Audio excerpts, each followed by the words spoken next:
Biyou. Facebook. Oh, il y a quel souci, s'il vous plaît? Facebook, on dit quoi? Parle, il y a quel souci? Ne me fais pas les vainqueurs. Le paflotage dans le couple. Oh, qu'est-ce qui se passe? Il faut vivre avec les Ivoiriens pour savoir que le paflotage en langage nouchi, le paflotage en langage de la rue, le paflotage en verlan ivoirien, ça veut dire le mensonge. Déjà de 1, la personne qu'on invitait du nom de Peter 007, à ma connaissance, n'est pas en couple. Ah ouais? On avait l'impression que c'était un règlement de compte. Il dit qu'il est en couple. Il dit qu'il est avec une personne. Il a refait sa vie. Il avance. Pourquoi venir parler de son ex?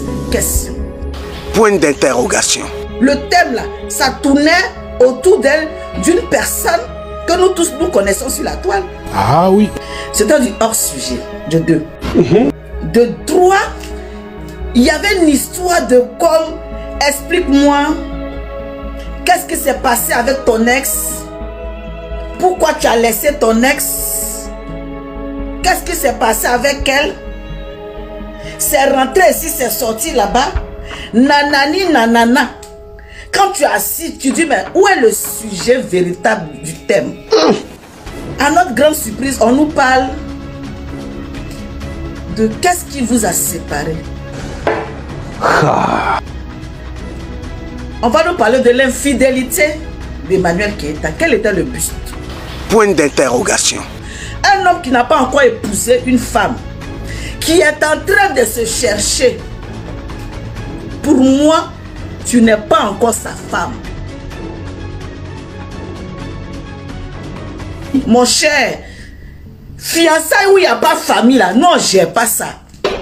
J'ai senti que l'émission de Coach Amon Chic était l'émission la plus difficile que Coach Amon Chic a gérée. Pourquoi?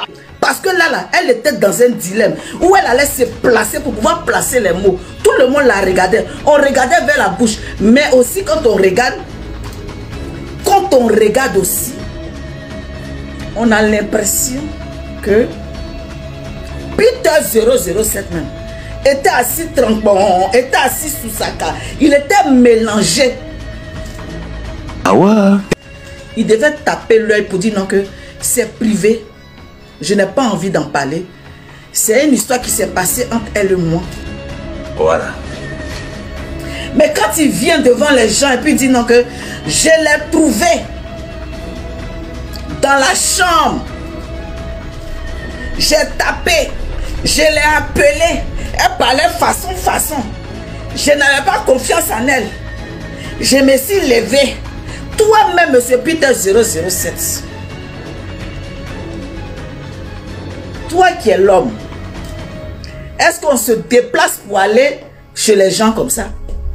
Est-ce que si Emmanuel Keita s'était levé, s'était déplacé pour aller chez toi là-bas comme ça, tu allais accepter? Parce que vous-même là, oui, vous êtes les hommes, vous faites les choses. Mais quand une femme essaie de faire un genre, ça vous fait mal. Ça vous fait mal. Je ne cautionne pas l'infidélité, hein, mais vous-même, vous êtes les champions. Vous avez fini ça. Ah oui. Et ça, c'est rien. On dit ce qui arrive à Claude, Marc Loclo arrive à Marc Lacla.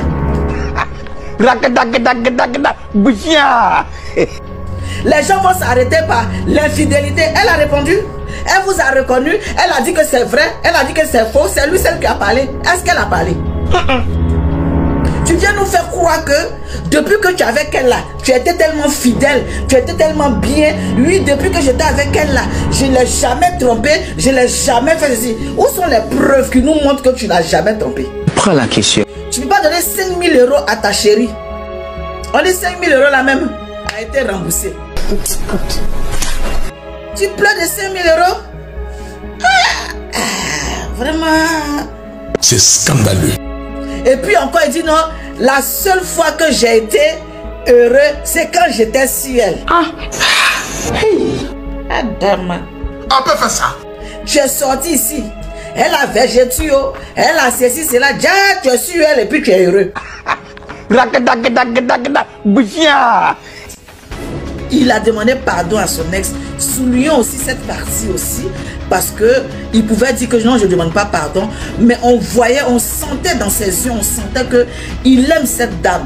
On sentait que si c'était à refaire, il allait faire ça autrement. Oui, il allait faire ça autrement, il allait corriger ça autrement, il n'allait pas peut-être fuir, il allait corriger, il allait amener cette dernière à pouvoir changer son comportement. Si ce qu'il dit est vrai, parce que Emmanuel Keita n'a pas encore parlé, Emmanuel Keita n'a pas encore dit ce qui est vraiment. Et je pense que ça ne vaut même pas la peine de rentrer dans les détails. Rentrer dans les détails, ça ne sert à rien. Moi, c'est là que je trouve que il a faussé sur tous les plans. Voilà. Ferme-moi.